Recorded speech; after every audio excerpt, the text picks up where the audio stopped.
नाजरीन, जैसा कि आप जानते हैं, रेडियो न्यूज़ नेटवर्क के प्लेटफॉर्म से हमने ऑटिज्म अवेयरनेस प्रोग्राम्स की एक सीरीज का आगाज कर रखा है। इसी हवाले से आज हमारे साथ प्रोग्राम में बात करने के लिए कराची से हमें ज्वाइन किया है अरूज हसन ने। अरूज हसन का बहुत वास्ट एक एक्सपीरियंस है इंक्लूसिव एजुकेशन में। इसके साथ साथ अरूज एक बेटे की जो कि ऑटिज्म स्पेक्ट्रम पे है, मदर भी है। चैलेंजेस तो अरूज आपने बहुत फेस किए होंगे, लेकिन आप अपने बेटे के फ्यूचर के लिए पाकिस्तान जैसे माशरे में जहां ऑटिज्म की अवेयरनेस भी ज्यादा नहीं है और हुकूमत की तरफ से भी कोई खास सपोर्ट नहीं है, आपका जो सबसे बड़ा कंसर्न है आपके बेटे के फ्यूचर के लिए वो क्या है? देखिए, मेरे जो बेटे के लिए जो मेरा कंसर्न है वो ये है कि उसका एक तो एक गेनफुल एम्प्लॉयमेंट गेनफुल एम्प्लॉयमेंट की तरफ मैं ये चाहूँगी कि हमारे यहाँ काम हो ताकि वो बच्चे किसी पर डिपेंडेंट ना हो। और इसी से रिलेटेड पे जब हम गेनफुल एम्प्लॉयमेंट की बात करते हैं तो वोकेशनल ट्रेनिंग जो है वो एक बहुत इम्पॉर्टेंट एस्पेक्ट है, जो कि बहुत अर्ली ईयर्स के साथ ही 8-9 साल की उम्र से पेरेंट्स को उसको बाकायदा परसू करने की ज़रूरत है कि अगर बच्चे का इंटरेस्ट कंप्यूटर्स में है तो आप उसी में उसको थोड़ी मेहनत करवाएं और उसी इंटरेस्ट पे उसके आप एक गेनफुल एम्प्लॉयमेंट और वोकेशनल स्किल्स को डेवलप करें। तो ये मेरा बिगेस्ट कंसर्न है और इस पे आई थिंक काम पाकिस्तान में अभी इतना हो नहीं रहा है। हम लोग अर्ली इंटरवेंशन पे बहुत अच्छा काम कर रहे हैं। हम लोग जो अर्ली इयर्स की स्कूलिंग है उस पर बहुत बेहतर काम हो रहा है, लेकिन जैसे ही बच्चा 8 साल की उम्र क्रॉस करता है तो बहुत ज़्यादा फिर आपके रिसोर्सेज कम होना शुरू हो जाते हैं। आपको अच्छे थेरेपिस्ट नहीं मिलते, आपको जो है वो स्कूल्स में केटर कराना उन बच्चों को इंक्लूसिव स्कूल्स में मुश्किल हो जाता है। स्पेशल स्कूल्स भी हमारे इस तरह से ट्रेन नहीं है पर वो कोई बहुत ज़्यादा स्किल बिल्डिंग की तरफ जा सके। तो स्ट्रेंथ बेस्ड एजुकेशन को बहुत ज़्यादा फोकस करने की ज़रूरत है when we are talking about autism. अच्छा अरूज, अगर आपने बात की गेनफुल एम्प्लॉयमेंट की, एम्प्लॉयर्स को किस तरह हम एंगेज कर सकते हैं कि जो स्पेक्ट्रम पे एडल्ट्स हैं और जो रेडी हैं प्रोफेशनल वर्ल्ड में एंटर होने के लिए, हम जी, एम्प्लॉयर्स के साथ क्या को किस तरह एंगेज करें?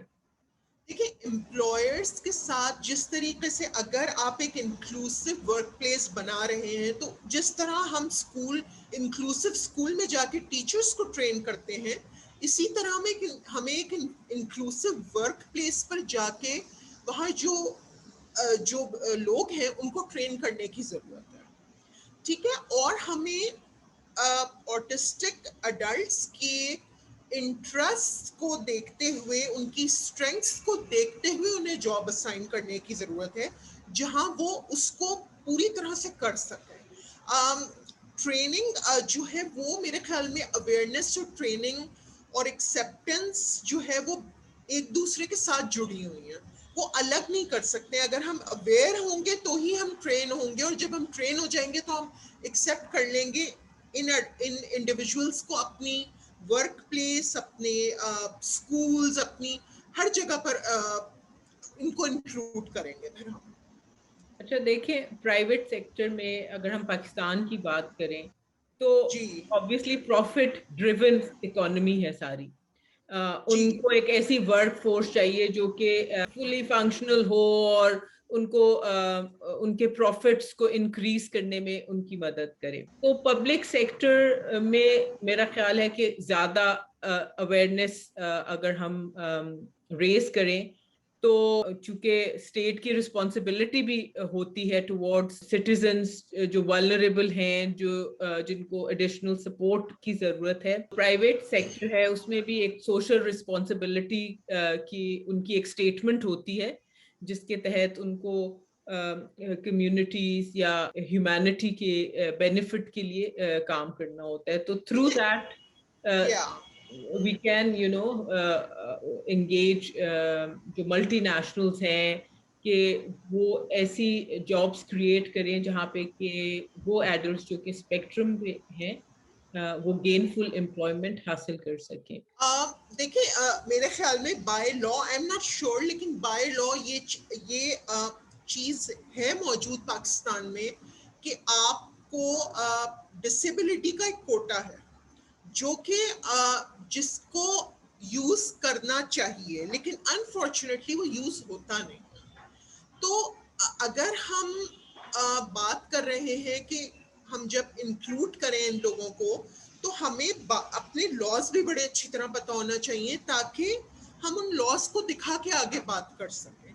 और ऑटिज्म क्योंकि देखिए और जो डिसेबिलिटीज है ना उसको उसमें आपको सिंपैथी और एम्पैथी दोनों मिल जाती है। फॉर एग्जांपल अगर कोई ब्लाइंड है या उस किसी को डाउन सिंड्रोम है या किसी को सीपी है, ऑटिज्म क्योंकि कॉम्प्लेक्स इस लिहाज से है कि आप फिजिकली तो बिल्कुल ठीक होते हैं, बज़ाहिर तो आप बिल्कुल ठीक लग रहे होते हैं, और जो और इश्यूज होते हैं वो ज़ाहिर हर आदमी नहीं उनको समझ पाता है।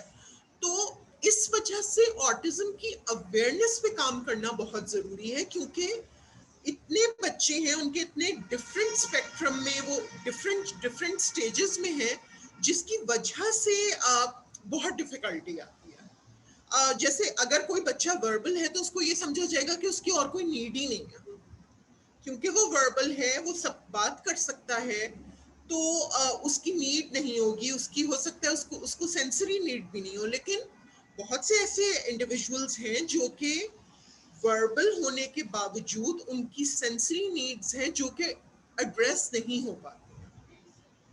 तो एक जो बहुत बड़ा अलमिया है ना वो ये है कि अगर नॉन वर्बल है तो उनकी एबिलिटीज को अंडर एस्टिमेट किया जा रहा होता है, और जो वर्बल है उनको जो है ओवर एस्टिमेट किया जा रहा होता है कि ये तो बोल लेते हैं, इनको कोई प्रॉब्लम नहीं है। तो इसलिए अकोमोडेशन मॉडिफिकेशन मिलना, वेदर दे आर स्कूल्स या फिर वो जो है वर्क प्लेस हो, बहुत मुश्किल हो जाता है।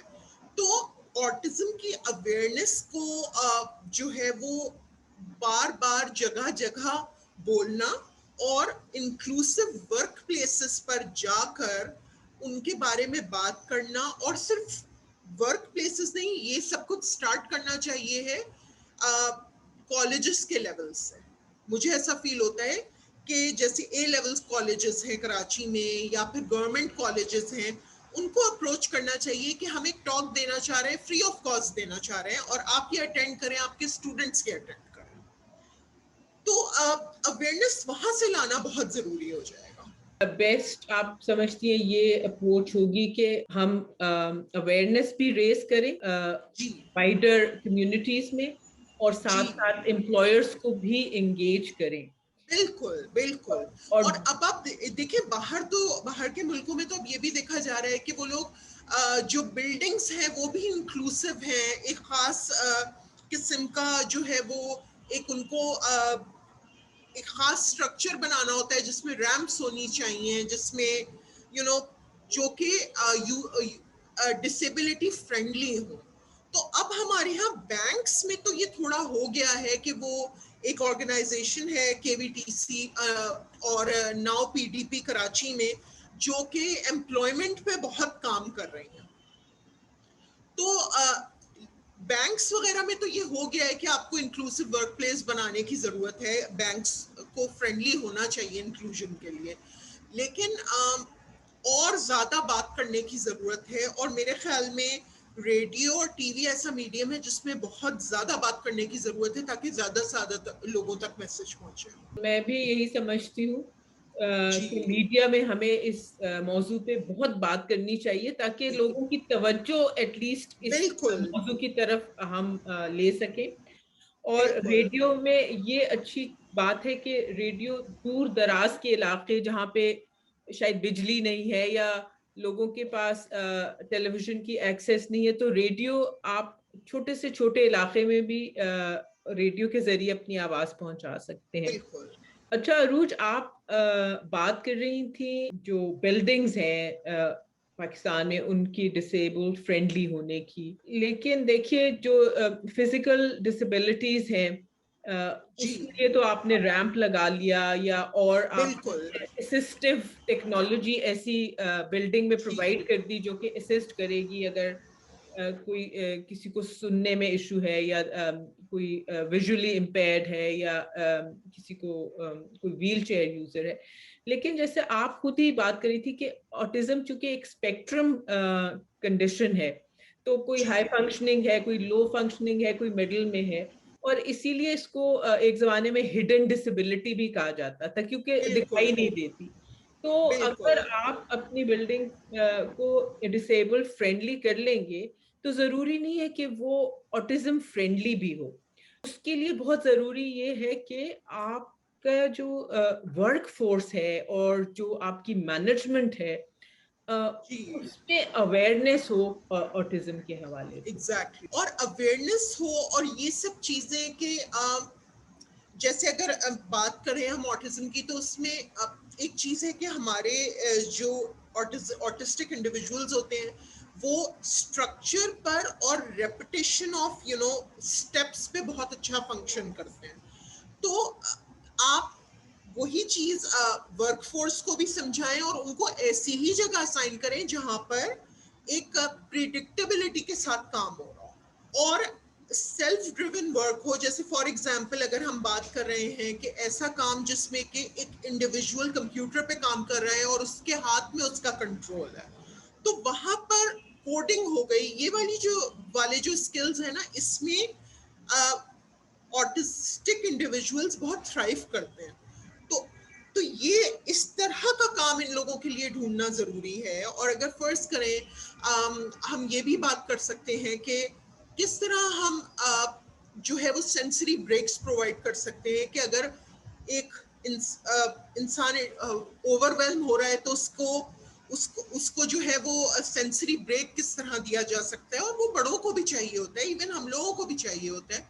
तो इट्स ऑल अबाउट अवेयरनेस और वर्क प्लेस और जो है वर्क प्लेस और यूनिवर्सिटीज और कॉलेजेस में बहुत ज्यादा इंक्लूजन और ऑटिज्म अवेयरनेस पे बात होनी चाहिए। जी, समटाइम्स एक बहुत छोटा सा चेंज जी हेल्पफुल साबित हो सकता है। मसलन अगर एक individual who is on the spectrum से फोन सेंटर में काम कर रहा है जी और जी वहां पे फोन की बेल्स घंटी से उसको इशू होता है, तो आप एक उसका इजी सोल्यूशन है कि आप तमाम लोगों को हेडफोन्स नहीं होते बिल्कुल वो प्रोवाइड कर दें ताकि बेल ना बजे और सबको कानों में डायरेक्ट। सो छोटी छोटी चेंजेस करके आप बिल्कुल। एनवायरनमेंट को इंक्लूसिव कर सकते हैं। और जैसे फर्ज करें अगर आपका आपका वर्क प्लेस है और अगर वहाँ कारपेट नहीं है और चेयर्स की स्क्रीच की आवाज मुस्तकिल आ रही है, तो आप नीचे फोम के पीसेस लगा दें चेयर्स के नीचे, और वो आप चेयर करेंगे तो उसमें से आवाज नहीं आएगी। अब ये इतनी छोटी सी बात है और इसमें ना आपको ज्यादा पैसों की जरूरत है, लेकिन सिर्फ एहसास की जरूरत है। जी तो बिल्कुल। और अगर वे आपको जी एहसास है तो आप बहुत सी चीजों को एडजस्ट कर लेंगे। तो अच्छा इसी चीज की तरफ काम करने की जरूरत है। रूज, आखिर में मैं चाहूंगी कि आप एक मैसेज दीजिए जो एम्प्लॉयर्स हैं जी उनके लिए कि किस तरह वो अपने जो उनका बिजनेस है या जो उनकी दफातर हैं उनको वो पीपल विद ऑटिज्म के लिए किस तरह इंक्लूसिव बना सकते हैं। देखिए, वो इस तरह इंक्लूसिव बना सकते हैं कि सबसे पहले तो आपको अवेयरनेस और एक्सेप्टेंस की जरूरत है, और जब आप में ये दोनों चीजें होंगी तो आप एम्पैथेटिक तो हो ही जाएंगे ना। आप उन लोगों के लिए आपको ये समझने की जरूरत है कि हाँ ये डिफरेंट है, लेकिन आखिर में इंसान है। और जिस तरह हर आदमी आ, ये चाहता है कि उसको उसकी रिक्वायर्ड जगह मिले, तो वो जगह देना बड़ा जरूरी है। और उसमें स्ट्रगल थोड़ा बहुत तो जाहिर है हम लोगों के साथ भी आता है कि जब हम किसी नई जगह जाते हैं तो उस एनवायरनमेंट में सेटल होने में हमें थोड़ा वक्त लगता है। इसी तरह अगर हमें 5 दिन लगेंगे उनको 10 लग जाएंगे, लेकिन वो कर सकते हैं। और ये बात जहन में जरूर रखें कि वो कर सकते हैं। उनको हमें ये अपॉर्चुनिटी प्रोवाइड करनी है कि दे कैन डू इट। और जब हम ये अपॉर्चुनिटी दे देंगे ना और एम्पैथेटिक हो जाएंगे तो चीजें बहुत आसान होना शुरू हो जाएंगी। बहुत शुक्रिया अरूज हमसे बात करने थैंक यू का। So much, thank you for having me.